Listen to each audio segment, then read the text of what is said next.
So I want to thank you for coming in for your assessment. I think that's really great that you're doing this. There's just one more thing that we're required to give you some more information. It's called an HIV brief risk intervention. Thanks for coming in again. Of course. I just want to talk to you. There's just 3 things to know. 1, there has to first be a presence of body fluid known to transmit HIV. And those fluids are blood, semen, and vaginal fluid, also known as cum. Another thing is it must be ways for that bodily fluid to get into the body. So there has to have been an access. And do you know some of the ways that's transmitted? I would assume oral sex and actual vaginal sex. As well as anal sex. Oh, okay. And there's also sharing of needles. Okay. Some other way. And the third thing is HIV must be present in the other person for you for it to be transmitted to you. Do you know how you can tell if a person has HIV? You can't tell by looking at them, I don't think. You're correct. You cannot tell by looking at them. The only way to really know is through testing, and even that's not a sure shot. So, I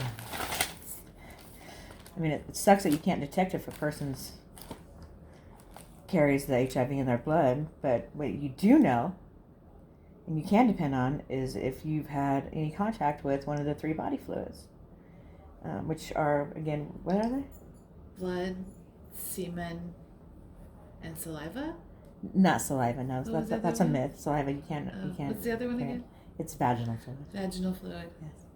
And you know if one of those have gotten into your body. Yes, true.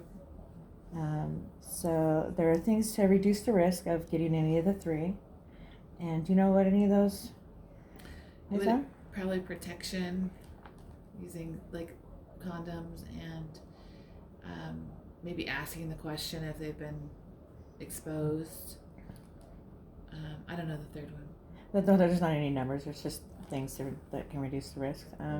Nobody knows all the ways. I mean, there's always abstinence is a way. Not sharing of needles. Not sharing of needles, yeah, that's right. Not engaging in unprotected anal sex either, because that runs a higher risk.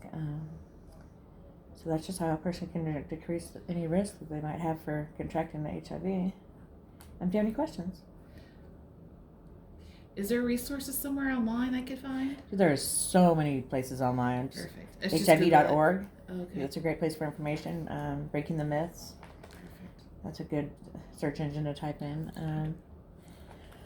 So I think that'll do it. Right. Once again, thank you for coming in. I just want to let you know, probably should have told you this at the beginning, that this was recorded.